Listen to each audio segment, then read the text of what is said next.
Voici donc ce que je dis et ce que je déclare dans le Seigneur, c'est que vous ne devez plus marcher comme les païens qui marchent selon la vanité de leurs pensées. Ils ont l'intelligence obscurcie. Ils sont étrangers à la vie de Dieu à cause de l'ignorance qui est en eux, à cause de l'endurcissement de leur cœur. Ayant perdu tout sentiment, ils se sont livrés à la dissolution pour commettre toute espèce d'impureté jointe à la cupidité. Mais vous, ce n'est pas ainsi que vous avez appris Christ. Amen. Arrête là.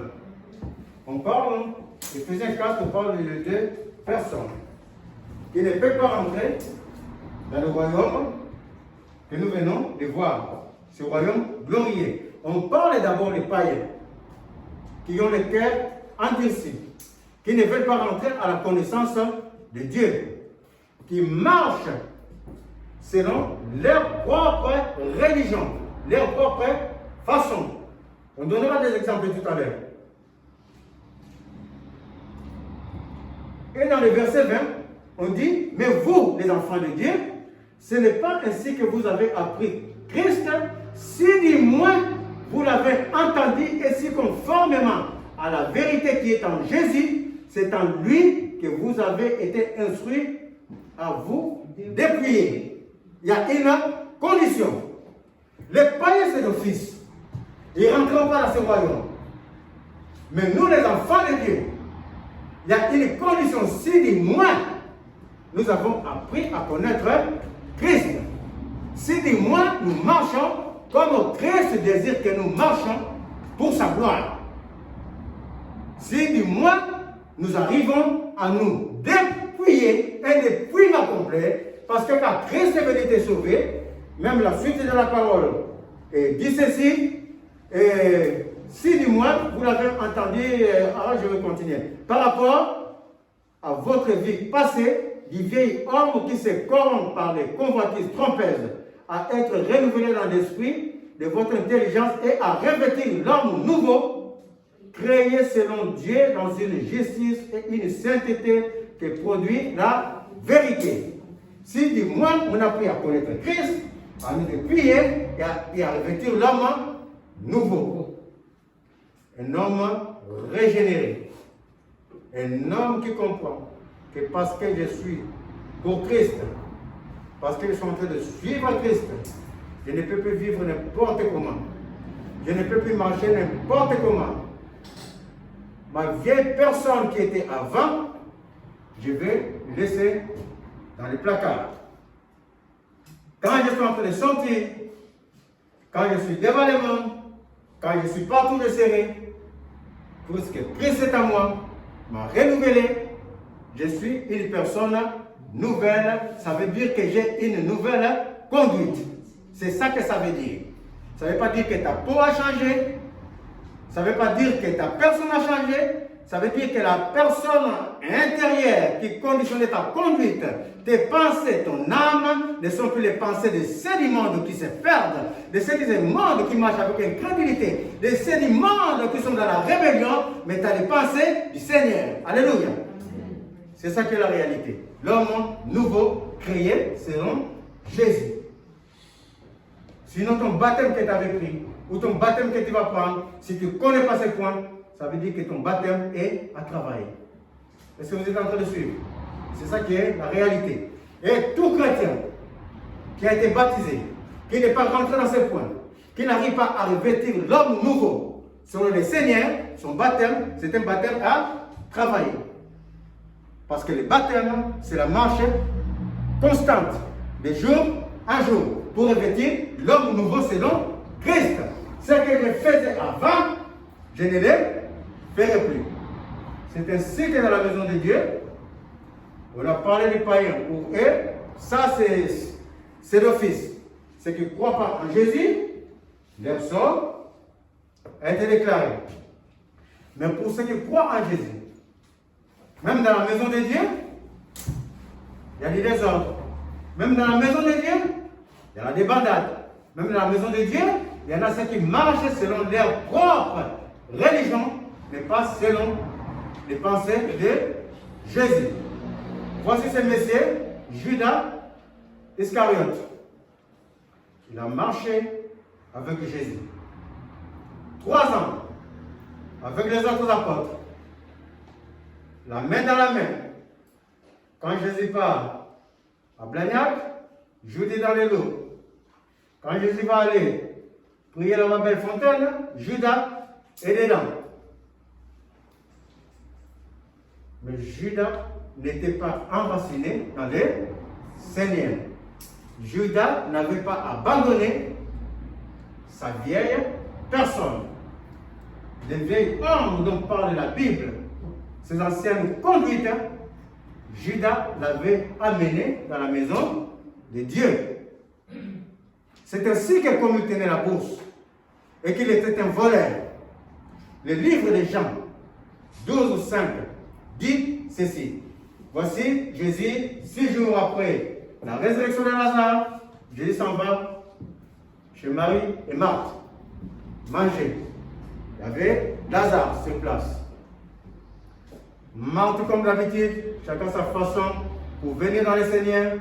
Marthe, il est dans les soins, il est en train de servir les maîtres. Ce n'est pas mauvais. Il sert les maîtres parce que pour elle, il faut qu'elle donne de l'amour à son maître et n'attend rien. Pour Marthe, elle n'a pas cette culte de relationnel que le surnaturel peut venir de mon Dieu. Dans toutes les situations, c'est ainsi que Jésus par deux fois lui a dit, si tu crois, Marthe, tu ne mourras point. Crois-tu cela? Et quand même Jésus est parti pour sortir Lazare, Lazare sort. Il a dit, maître, ça fait déjà 4 jours qu'il est enterré. Il sent. Jésus dit, ne t'ai-je pas dit que si tu crois, tu verras ma gloire. Ça c'est Marthe. Elle n'est pas mauvaise. Elle sert son Seigneur. Elle chante pour son Seigneur dans la chorale. Elle balaye la maison de Dieu. Elle fait les choses pour son Seigneur, mais son amour n'est pas, il n'y a pas une relation profonde qui peut amener à déclencher, comme nous avons vu la semaine dernière, le surnaturel de Dieu dans sa vie. Il n'y a que la bonté, la grâce de Dieu qui la couvre totalement. Et à l'opposé, il y a sa sœur Marie. Elle est toujours au pied du Seigneur. Elle sait que lui, le Seigneur là, c'est ma force. Lui, le Seigneur là, c'est ma vie. Si j'ai la vie aujourd'hui, c'est lui. Ça ne vient pas de moi. Si j'ai ça et ça, c'est lui. Ça ne vient pas de moi. Alors qu'est-ce qu'elle fait? Elle va prendre ce qui est cher. Lui, il ne va pas dans les services. La chorale, je ne vais pas chanter dans la chorale. Il ne va pas dans les services. Il est en train de chercher les relationnels. La relation avec le Seigneur. Toujours auprès du Maître, comme l'apôtre Jean. Elle prend ce qui lui était cher, son parfum. Ce que tu crois être cher dans ta vie. C'est ça que le Seigneur demande. Ton ancien homme, que tu n'arrives pas à abandonner. Parce que suivre Jésus, ça veut dire que je vais le suivre en nouveauté de vie. Tout ce qui était ancien à moi, les manigances, ma conduite, l'inconduite, les disciplines, la rébellion, la zizanie, l'impudicité, les manigances pour piéger, comme on faisait quand on était dans le monde. Tout ça là, c'est fini.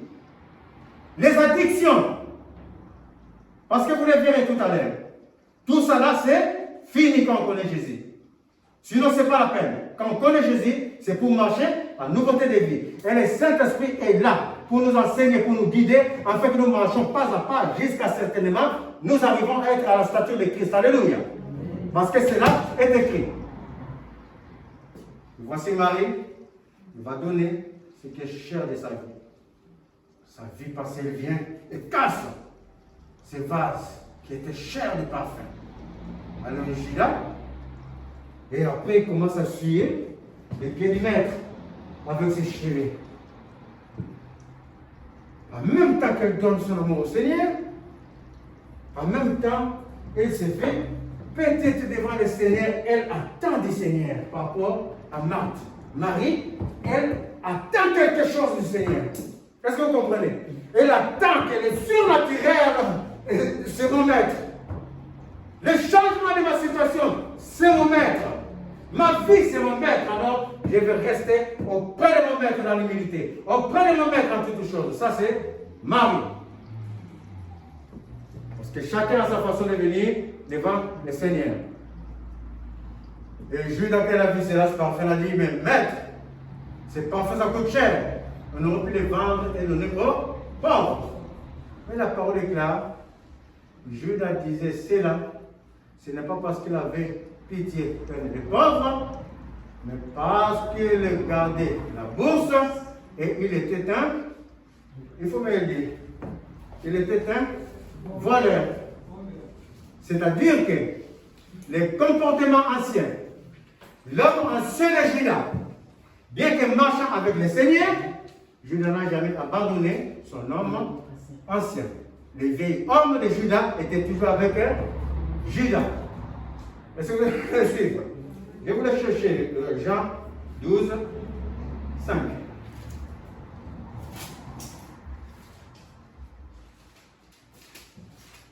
Pourquoi un de ses disciples, Oui. Vas-y.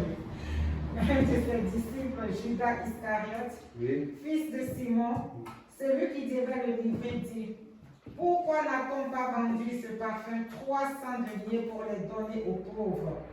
Il disait cela non qu'il se mit en peine des pauvres, mais parce qu'il était voleur et que tenant la bourse, il prenait ce qu'on y mettait. Amen.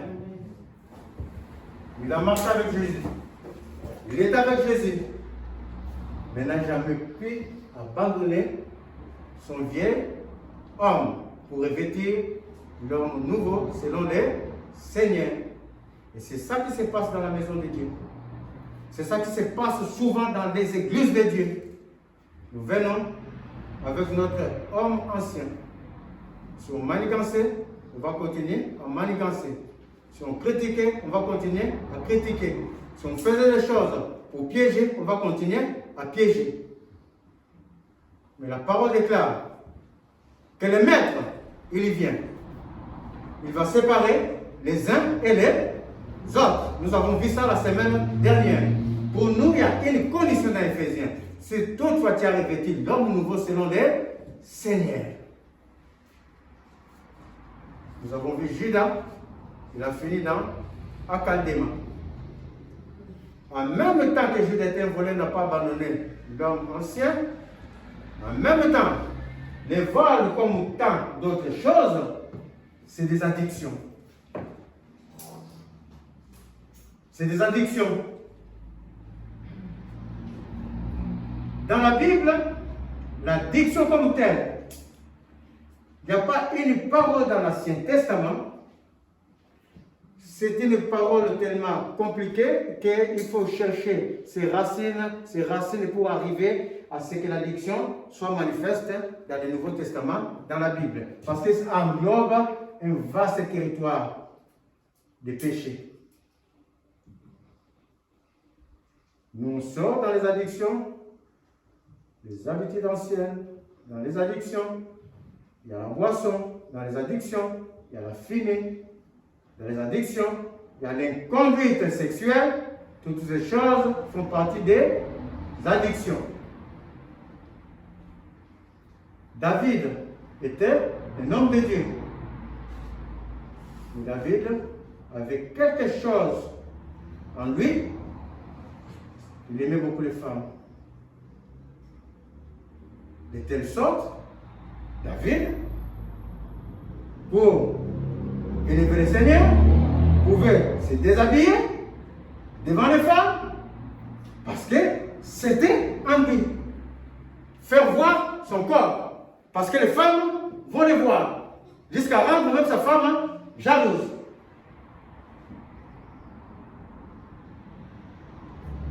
David ne pouvant pas abandonner ce qu'il avait en lui, ce qui torturait son âme, la convoitise de la chair. David commis 3 péchés d'office, 3 péchés tout de suite. Il a convoité la femme de son soldat, il a fait tuer les soldats et il a pris la femme. Mais qu'est-ce qui a suivi après cela? Qu'on n'abandonne pas l'homme ancien, qu'on vient avec son homme ancien dans l'église, il y a des conséquences. Il y a toujours des conséquences. Nous avons vu, même son fils Absalom voulait tuer les pères. La débandade est rentrée dans sa maison. L'un de ses enfants, puisqu'il avait beaucoup de femmes, viola une de ses sœurs d'une autre maman. Suite à la conduite du père, suite à cette conduite qui est descendue dans son fils Salomon, il s'est marié avec des femmes étrangères, adora les faux dieux, l'idolâtrie rentra dans la maison de Juda. D'où la séparation des 12 royaumes, et on n'ira laissé que 2 royaumes, suite à son conduite. Quand on n'abandonne pas l'homme ancien, il y a une conséquence. Il y a ce certain Noé. Il avait la bonté de Dieu. Le Seigneur le sauva, Noé et 8 personnes pendant les déluges. Et quand Noé commença à cultiver, Noé a une faiblesse dans la boisson. Et qu'est-ce qui a suivi après? Quand Noé se soula. Ses filles l'ont enlevé. Hein? Ses filles l'ont enlevé. Non. Ça c'est l'autre, ça va venir encore. Vous voyez comment ça va venir. Bon exemple. Mais quand Noé s'enivra, il resta nu dans sa tente. Les 2 aînés, ayant conscience qu'on ne va pas voir la nudité de notre père, on ne voit pas la nudité des parents. Avant qu'on ne savait pas, les enfants étaient petits, on ne connaissait pas le Seigneur, on se lavait avec les enfants. On se lave jamais avec les enfants. La nudité, ça peut maudire. Et Noé, les 2 enfants, les aînés, se cacha. Et les cadets, lui, il a vu la nudité du père, il est venu encore raconter aux aînés. C'est moqué du père, regarde ce soulard de papa. Regarde, il est ni là-bas. Et les aînés sont partis, en reculant comme ça, sans voir la nudité du père. Ils ont couvert, ils ont tiré le père, ils ont mis le père à un autre endroit. Quand Noé s'est réveillé, on lui raconta l'histoire. Qu'est-ce qui est arrivé? Cet enfant s'appelait Cham, le père de Canaan. Noé maudit Canaan. Mais la faute de cette révèle en réalité, c'est la diction de Noé qui appelait la malédiction de sa famille. Il maudit l'un de ses fils à Canaan. D'où cette histoire de guerre entre Israël et Canaan. Ne prenez jamais les filles cananéennes. Et si je prends l'exemple que vous avez donné de l'autre, les mauvais mœurs et les mauvaises compagnies corrompent les bonnes mœurs. L'autre, il était juste, dit la parole, on l'a dit la dernière fois. Ça figeait de la conduite qui s'est passée à Sodome et Gomorrhe. Mais comme tout chrétien qui a des convoitises qui ne veut pas abandonner, qui ne veut pas revêtir la nouvelle personnalité, ça va t'induire un jour en erreur et t'amener des problèmes. Alors qu'est-ce que fait l'autre? L'autre, ayant la convoitise d'argent, quand il s'agit de se séparer avec Abraham, Abraham regarda la vallée de rigueur où il y avait la montagne, où il faut travailler pour avoir son pain, il faut cultiver. Abraham partit là-bas. Mais l'autre qui a choisi en premier, regarda cette vallée verdoyante. Quand tu regardes l'herbe, il n'y a pas de sécheresse. Ça commence là-bas depuis Montauban jusqu'à Toulouse. L'autre dit, moi je vais aller là-bas. Parce que dans son cœur, il a pensé, oh mais je vais planter facile, je vais avoir des trucs. Sauf que dans cette vallée verdoyante, il y avait cette ville qu'on appelle Sodome et Gomorrhe.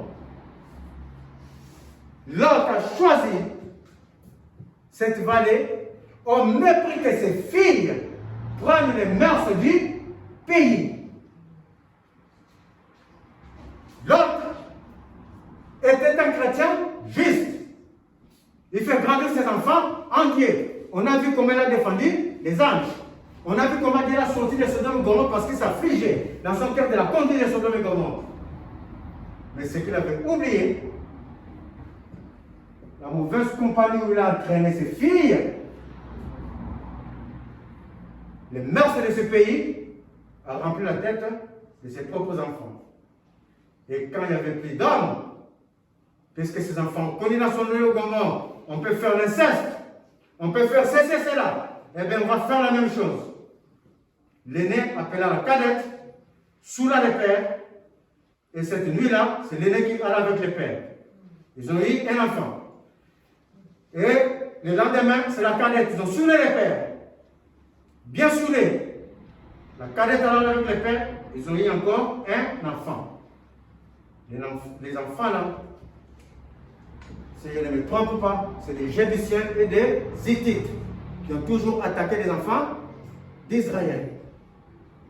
Cela est arrivé l'inceste dans la famille de Lot parce que Lot avait amené ses enfants à côtoyer ceux qui n'avaient rien à voir avec le Seigneur. Ceux qui n'ont rien à voir avec la vie de Dieu. Est-ce que vous êtes en train de suivre? On ne fréquente pas par amitié. On ne fréquente pas par quoi que ce soit. On ne fréquente pas parce que c'est ma famille. On fréquente parce que la personne que je vois devant moi bâtit en Jésus. J'ai devant avec poupée l'arbre sacré de la famille de son père. Abandonner son père, l'abandon, mauvaise adoration. Abraham fut appelé de sortir de l'idolâtrie de ses parents. Ce n'est pas parce que c'est ta famille, ce n'est pas parce que c'est ton ami que tu dois absolument commencer à le côtoyer au mépris que ton entourage soit rempli de mœurs de ton ami. Ça ne se fait pas. Quand on est avec Jésus, il y a une conduite à suivre. Suivre Jésus, c'est la rigueur. La marche des chrétiens, c'est la rigueur. On ne suit pas pour suivre. Quand on me confie un travail, je vais m'exercer dans mon travail. Je vais chercher tous les moyens pour satisfaire mon patron, afin de garder mon travail. Il en va de même dans notre vie. Pour gagner la vie éternelle que nous sommes en train de chercher, il y a un travail à faire. Afin que nous ne soyons pas disqualifiés. La parole est claire dans le livre de Matthieu 13. Que dans la maison de Dieu, il y a les blés et il y a l'ivraie. Il faut me lire Matthieu 13, mais pas la parabole. Tu me lis la conclusion de cette parabole. Donc, il y a dans Matthieu 13, verset 32, je crois. Non, 36 à 43. La conclusion 36 à 43. Matthieu 13, tu l'as? Alors, il renvoya la foule et entra dans la maison. Ses disciples s'approchèrent de lui et dirent: Explique-nous la parabole de l'ivraie du champ. Il répondit: Celui qui sème la bonne semence, c'est le Fils de l'homme. Le champ, c'est le monde. La bonne semence, ce sont les fils du royaume. L'ivraie, ce sont les fils du malin. L'ennemi qui l'a semé, c'est le diable. La moisson, c'est la fin du monde. Les moissonneurs, ce sont les anges. Or, comme on arrache l'ivraie et qu'on la jette au feu, il en sera de même à la fin du monde. Le Fils de l'homme enverra ses anges qui arracheront de son royaume tous les scandales et ceux qui commettent l'iniquité. Et ils les jeteront dans la fournaise ardente où il y aura des pleurs et des grincements dedans. Amen. Voici cette parabole de l'ivraie. et du blé. Il paraît que moi je ne connais pas l'ivraie.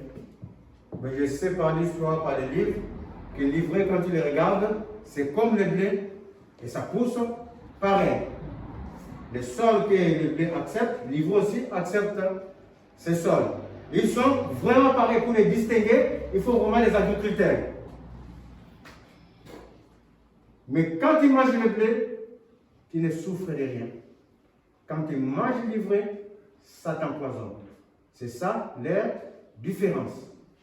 Et Jésus dit, dans sa maison, ceux qui abandonnent pas l'homme ancien, ceux qui vivent selon les vieils hommes.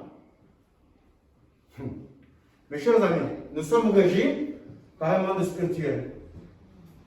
Si je suis à Jésus, je suis esclave de l'esprit de Christ. Mais si je n'arrive pas totalement à être esclave de la vie de l'esprit de Christ, ça veut dire, étant dans le monde de l'esprit, il y a un autre esprit qui me dirige. Est-ce que vous êtes d'accord avec moi? Parce que je ne me dirige pas seul. La parole le déclare. Nous ne luttons pas contre ce que je vois, contre chair et sang. Nous luttons contre les esprits qui sont dans le monde céleste. Si moi je ne m'approche pas de l'esprit de Jésus, que je n'arrive pas à abandonner ce que j'étais avant, ça veut dire qu'il y a un esprit du monde qui me commande. Et l'esprit du monde, c'est Satan, qui plante les gens dans la maison de Dieu, qui dicte dans les pensées, toi ne change pas. Quand on te dit ceci, rebelle-toi. Quand on te fait ceci, fais cela. C'est ça la réalité de la chose. Ça ne vient pas de Dieu. Dieu n'est pas un Dieu des ordres. Il est un Dieu ordonné. Quand on te dit, marchez comme ça, non, lui, Satan, il a déjà tracé un plan. Non, non, non, il faut partir, ça va faire ceci, cela, et après ça va passer. Et toi, tu es en train de suivre comme un mouton. En réalité, c'est le malin qui est en train de planter, de s'aimer pour s'aimer la division dans la maison de Dieu. Et l'ivraie, dans la maison de Dieu, il est pareil comme le blé. Pendant que les chrétiens qui acceptaient Jésus est là, et parmi nous, il y a aussi des livres qui sèment la zizanie dans la maison de Dieu. Ils sont aussi appelés chrétiens. Et sans connaître même, ils sont manipulés par Satan. Parce qu'ils croient suivre le Seigneur, mais en réalité, ils sont serviteurs de Satan. Que la surprise, ça serait en fin de temps. De telle sorte que la parole déclare. Il n'y a que les anges qui vont les discerner en fin de temps pour faire la séparation. Je suis en train de déclarer. La parole déclare dans le livre de 1 Pierre que nous parlons de la gloire de Jésus, de l'évangile de Dieu, auquel les anges mettent les regards, plongent les regards pour connaître le mystère du royaume. La parole déclare encore que nous jugerons les anges. Ça veut dire que, en acceptant Jésus, oh merveilleux Seigneur, ça veut dire que nous n'attendrons pas livrés. Nous n'attendrons pas la séparation des anges. Je suis en train de prononcer de ma bouche.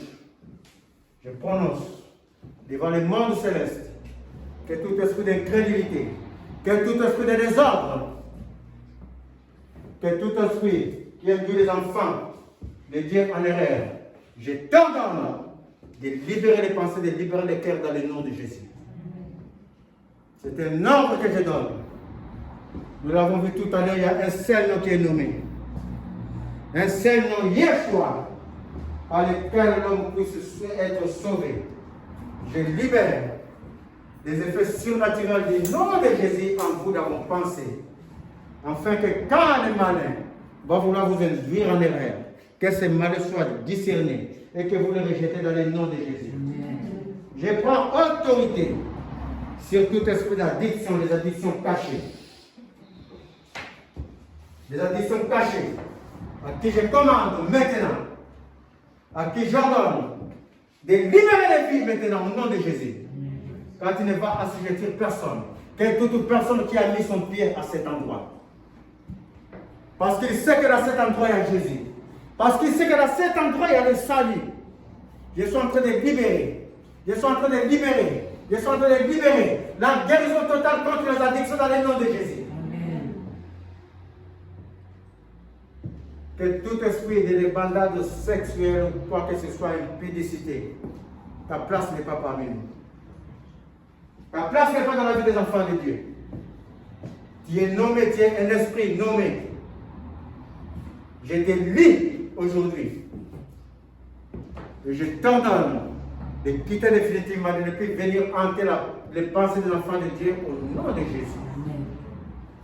Que tout esprit de désordre, ton temps est fini. Ton temps est fini. Tu crois diviser l'œuvre de Dieu. Ce que le Seigneur a sémé, personne ne peut l'étouffer. Les chemins que le Seigneur a ouverts, personne ne peut fermer. Et quand le Seigneur ferme, personne ne peut ouvrir. Aujourd'hui, il ferme cette porte par où tu rentres.